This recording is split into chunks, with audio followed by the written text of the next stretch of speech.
maalan beekaa godhaa cuqqaalame shuhaada maalatti bilbila yookaan namarraan kaastumoo maalarra neetworkiin kan kiyarra kophaattarra shuhaada. Kiristoofin beekaa gootamoo maal yoom bilbila hin dhaga'amu naan jetta eloo yoom intini ta'e immoo cufte argaa ta'e dhugamaan taate ta'e.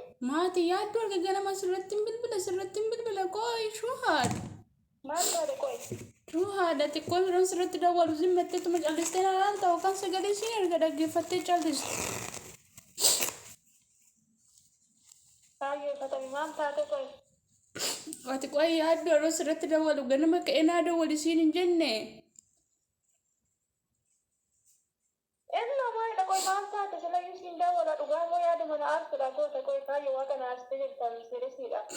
Maala siyaasa koo arga ganama bu'a ganama ka'ee sii dawwaleen nan qoy chaarjirran kaa'adha naan jette ishii jedhaniinis achi deebisii immoo ishii deebisee dawwaleen nan naaf hin kaastu. Maal ta'e kaayi? Maal ta'e kalas bakka yuutubni kiyyaasiif godheen jiru ishii ji'a 2 moo 3 naa kennee jiru. Ifa kana maxxaaye yuutubarii ibsa bitamiti. Ati qalladi giifti waaqa jechuudha arganiitiin kiyya mana saaffartee jechuudha kinoo fuulli kiyya na guggubatee laali iji kiyya kun jalli na guggubatee sirkiira isaatti 24 guttaa ba'ee jechuudha ganaa ji'a 3 gisee na adabusiin sitti nagaamu xiqqoo ishee jechuudha seeraan hin guunne naan jedhan ijoollee gaafadheena. Maal si gochare taaraa ibiddatti aanamu maal diree gaggeessama kanaatti haala intini taaraa kayyoo. Leeshin boo maaf hin boonye ji'a amma kana guutuu humna kiyya irratti dhabe yookaan hin rafne hirriba gaara yookaan immoo hiriyoota kiyya waliin hin taphanne yookaan maatii kiyya dubbisee hin beeku ji'oota lamaan tuba bare kana jechuudha akkamiin akkan dabarsaa jiru natu beeka jechuudha sa'aatii kiyya aarsaa irratti godhe har'a gaa akkas naan nyaatatti hin qaanoftu xiqqoo ishee. Kiristoota maal ta'u waaqa waan tokkitti ta'e adabbiisi adabe jechuudha inni immoo kan si adabeef koppiraatii sagalee keessa jira qaxarootii qabee ijoollee baay'eedhaaf akkasitti deebisa ofii isaatiin si deebisa gaafa diin sun dhume jechuudha kan biraa maaltu rakkoo qabaree taanyu yoommoo ta'uu baate maayin. Shuu yoo ta'uu baate. Yoo ta'uu baate immoo kan biraa hojjenna kamaan rakkoo qaba kun harka keenya keessa jira. Shuuwwan biraa hojjennaan xiqquma ishee yaaddu mee xiqqootti hamileedhuma koofi yaaddu. Kaayyo itti maalan godhata itti maalatti godhaan kana naan jenne Kiristoos jechuudha yoon wasaappiin sagalee godhake dhaggeeffadhu kanis barreessaa ture kanis ta'aa ture waaqa hindi. Akki dhugaa sirriin goone garuu jechuudha ijoollee gaafadheennaan seeraan hin guunne tartiiba isaa sirreessitee hin guunne naan jedhan gaafa guunnullee kottu meetii nama daamii jetta miila koo jetta dugda koo jetta bakkuma si argi. Maqaa nama naaziriitiin kaayyoo naafatti akkasii dhugaa rabbitti dhiisi nama hin beekne iyyuu nan gargaara baranne immoo nama naaf akka haadhotti na bukkee dhaabbatu dhiisiiti. Leeshoo waan akkasii of keessaa qarage dhugaa waaqayyo jechuudha. No amma si jaaladhu si jibbe meeti maaliif dadhabbii kiyya irratti dadhabaa ture hirriba kiyya dhabee nabichaa miti bar kan irratti dadhabe ijoollee hedduu waan ta'eef yeroon dadhabbii kiyya milkaa'uu dhiisu baay'ee tokko gaddee jira baay'ee natti dhaga'ame maaf akkas jetta qooyi. Naa ergi meerii kee kenas seenee jirreessa. Imeelii kiyyan si ergaa. Naa ergi akka bilaabbaatti jiraatti nas seenee ilaala. Maalimmoo goota imeelii kiyya fuutee hoo? Kaayyo natti sobdee natti qoostamuu qolmaan aarsitaa dhugaa jirtan baay'ee nan haaramaan jechuudha. Meeti ati qoyi. Nama naan jirtu bararii galii gargaaraan bu'aa bara liivi laali mana juuntaa seeneera inni argiteettaa muti cufadheerraa bahee argee jechuudha mataan kiyya na dhokkuba almiitti illee ni dawwala ishiin illee narraan kaastu atillee akkasuma jechuudha shuu sayyuun dubbattaayi. Bakka inni kenaa ergiitti keessa isaa seeneen bakka kamitti akka dogoggora qabaatu ofii koo nan seenee nan laala naa ergiitti nan laala dhuguma akka hin tubaleen kun diggan laala. Sini argash. Amma yus screenshot godhee waasaa. Nama du'eesse dhugaa waaqayyoo namatti du'eesse maatu jalaa ta'e jechaan jira ani sitti qoosoo komiti ati kaayyoo bakka namaatti ta'e yeroo tokko waaqa osoo beektu taatu wallaan ta'e. Maa jechuudha shoo ittoo beektu taatu wallaaltaachuun saatii kiyya aarsaa godhee hirriba dhabee hiriyoota kiyya dhabee namoota meeqa yuutuuba kanatti dhabe ani waa barbaadde jechuudha maatii kiyya seeraan dubbisaan jiru deebisiiti jechuudha hiriyoota kiyya wajjin haasa'aan jiru sii galee madaamii kiyya faana walitti bu'aa meeshaa madaamii mana keessaa caccabsaa distii madaamii guggubaa haalan ittiin hojjedhe anatu beeka leeshi naaru maafi naarree dadhabbii kiyya waan ta'eef ni naara aarii kiyya immoo kan sitti hin baafanne eenyutti akka hin baafadhu barbaadde silaati. Ati kan gaafa yaaddee jettu si jamman jechuudha lubbuu namaa darbe miti kaayyoo darbe kana hojjennee tarkaanfinna deebisnee maaltu si gochisa yoo ta'e kaayyoo bakka sanatti ishee akkati gochisa faanan bo'aadhaanis moo maalidha namti maraatudha moo nama nan boonyu qo'e namatu du'e.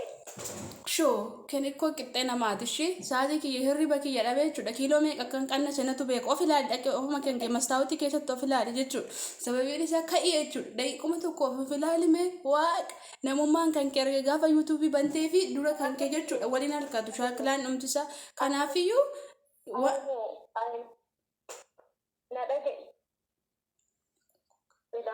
Yuutubariin akka miidhaa geessisu anarra milkeenya simtuu qabe. Yuutubariin miidhaa geessisu miti ka afura kurraalee kadhannaa kurraalee duratti naachisaa jira nan beeka. Haa ta'u malee wanta hojjennee finne tokkotti sammuu keenya dhabuuf hin qabnu Kiristoos kana wanta ji'a tokko keessatti nuti yaa'anii ijoollee nama kanaa fiduu dandeenyuuf jecha sammuun keessa boba'amu laayivii guyyaa guyyaan sii baasnaa hin seennaa kalaas dhumate bakka ji'a tokko ji'a lamatti.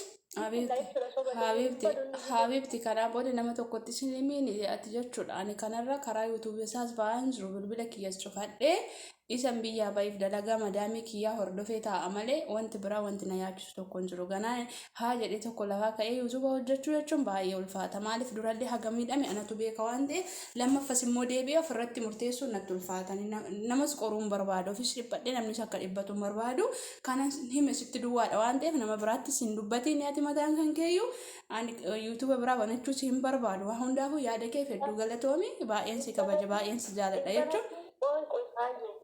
Na dhaga'i ila insirrata inni ofiisaatiin insirrata Kiristoos seenee sirreessaa nuti seenee sirreessaa imeelikee naaf ergi naaf jedhame sana keessatti jechuudha. Omaa waan tokko hin taane omaa hin finne omaa kanatti hin jenne yuutubariin yoo dogoggorri jiraates wanta jarraa'udha omaa tokko hin goone imeelikee naa ergi na sirreessa wanta naa 90 months jedha 3 months jedha shoo ji'a sadii booda deebitee seentanaan jedha maa jechuudha maadama sitti na rafamu nan naabadha moo ijaan sin arguun dhiisa moo maal jechuudha ani sin baru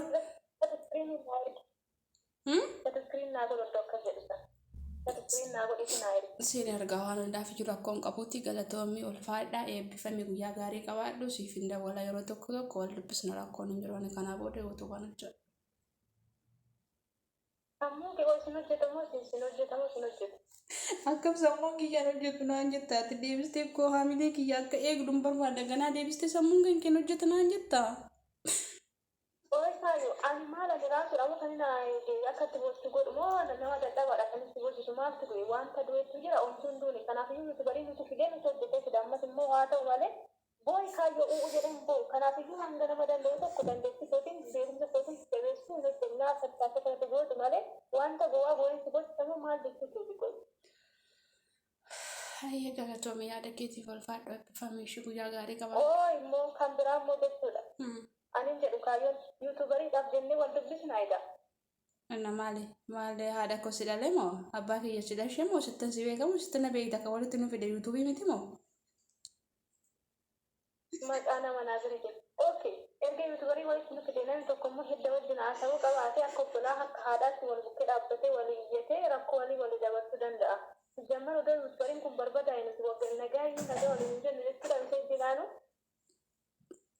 Maafi mushkila habiibti gaafa naamija teessiifin bilbilaa sin dubbisaa TV jiraatteen hin dhufaa sirkii tokkoon sin hordofa rakkoon tokkoon jiru akkaawuntiin qabuun sin hordofa wanti na daangessu sin jiru garuu kanaan booda dadhabbii dura kaleessa sanatti waan hin deebi'u natti fakkaatu maaliif hagam akka miidhame natu beeka keessa kiyya waan ta'eef atis akka dhiphattuufi miti ani yaadne aarii kiyyaa sitti boqochuuf jedheetanii sitti mee yoon si gaddisiiseera ta'e dhiifama naa godhisin jedhashee. Kaayyoo dhugaa rabbii ati dadhabduudha kanaa booddee dhugaa Kiristoos nama akkanaa ta'edha. nama fooniitti waan ta'eef namni foonii kamiyyuu dadhabaadha sa'aatii aariitti jechuudha waan tokko murteessa ani akka kiyyaatti waan tokko karoorfadhee duubatti gaafannee bu'aa hamileen kiyya na cabasii galee kanaafiyyuu kanaaf booda wanti gara fuulduraatti na tarkaansisu hin jiru kan isa jedhamuuf malee wanti biraa miti kun lubbuu namaa miti akkuma si jettee akka wanti biraa kirees godhee nama boru jijjiiramuu danda'u garuu jechuudha hamilee kiyyatti bu'eera waan ta'eef malee dhimma biraa fi miti yoon si gaddisiis ta'e dhiifama siin jedheen jira waan hin balleesse hin qabaayee. Maqaa nama naa jireenya kaayyoon kan ikkuwas nama gochuutu nama deemsuu dandeessu jedhee dhugaa ni ta'u baljechuudha. Maangaraan kan ammoo dadhabdhee hin beeku yaadee hin beeku. No,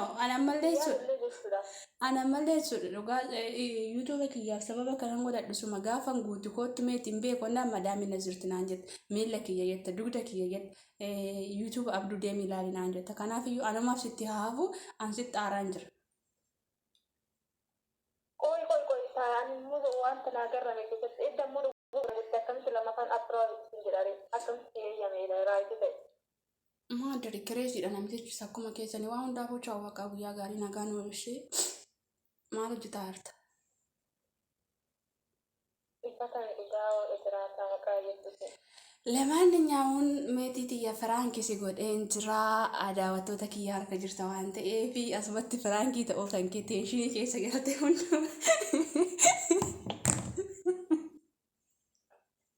dhugaa sin guddisiin dhugaa rabbi mataa kona dhukkutti ta'e haaliidhaan dhugaa waaqayyo isaa dhugaa yookaan jaalan dubbii keessa fudhatisirra. Kira Frank taatee jirta yoo suma dhugammaa bantu na qabaa ture jechuun guyyaa kana jechuudha meetii haala ajaa'iba ta'een Frank godheen jiraan isiniin jedha waan nu dhaggeeffataniif hedduu galatooma akkatti bohaartan abdii guddaan isinirraa qaba yoo meetii waan jettu yoo qabaatti garuma isaaniitti si dabarseera. Sin guddisiin dhugaa rabbii isa dhugumaa hiriirri nagoota si jammar jechuudha sagaleen si kaa'eera wasaafira maal taate annamarraa biyyeetu du'ee moo maaltu ta'e maa bakka sammuun koo qormaata keessa nagale dhugaa waaqa jechuudha yuutubariin aabaddu nuti hojjetee fidee nuti fidaadha garuu akkana dhafisaaree oomiyyuu sinaa dhugaa rabbi. Frank nama gochuu yookaan nama gaddisiisuu fi yookaan nama gammachiisuuf waan ta'eef rakkoo tokko hin qabu haala bareedaa ta'een Frank ajaa'ibaa si godheen jira isaa kan shakkii hin qabne. Asitti daawwattoota keessan ergaadha amma dhagaa akkasitti naannoo ta'eeti okkee daawwattoota kaayyoostuu jalatti kan argamtan kaayyoon dogoggoraa keessatti gootee jirti.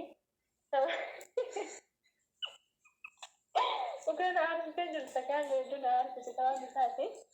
Bakka itti qabametan qaba fakkeenyaaf yuutubarii wal dubartitee obbolaan haa godhu malee bakka yuutubariin kun kan badu ta'e nuti nama wajjin tolchinee wajjin dadhabnee nama wajjin waa hedduu ta'edha.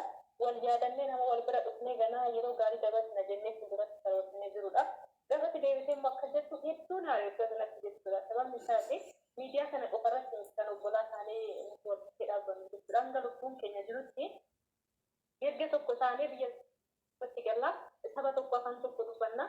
Dhufnee wal jajjabeessinee wajjin turtii gaarii goonee jireenya biyya lafaarratti wajjin akka dabarsinuu abdiidhaan beeka jechuudha. Gaafatti immoo deebitee akkasnaan jettu gaddana iddoo kanatti gaddee eenyutti gaddee hin beeku daawwattoota kaayyoostuu as keessatti hintu beeka. Koomentiidha waan jettan jechuudha. Kaayyoon kireeziidha. Hedduun aasitee jirti. Dhugaa dubbachuuf dhugumas ta'e. Waaqayyoon bantu na qabaa ture kiristoosii suma qubna garaa jechuudha maaliif iddoo kamitti mimmaan akka na qabaa ture jechuudha waaqa hin danda'u Frank nama gochuu yaadni waan tokko fakkeessuu hin danda'a otoo boo'uu ta'ee mimmaan dhugaa duruu jana guute jechuudha kamitti iddoo isheeniyyi maali yuutuubatu iyyuu tokko nu taasisee moo nu wal dubbisuu maaltu nu daangise jettutti mimmaan naqamee jira dhuguma waan irraan fagaatu. Waan irraan fagaadhu wayi nutti fakkaate waan ta'eef dhuguma baay'ee wayi nuti obbolaa hafuuraati. Yuutuuba duwwaa osoo hin taane nama boru darbee waliin jiraachuu danda'u nama jireenya gaarii boru waliin jiraachuu danda'u waan taaneef fedhaaf eeyyama waaqayyoo ta'e kalli walii yuutuubni ta'ee dhiisee nuyi tokko waan taaneef wanta adda nu baasu tokko yoo hin jiru hedduu galatoomaa ulfaadha yoo Firankii nama gochuu keessatti immoo yookaan nama boosisuu yookaan nama aarsuu nama guggubuu yaadne sadarkaa namni sun jiraame jedha kireesii ta'urra geessisuu ni jira waan ta'eef.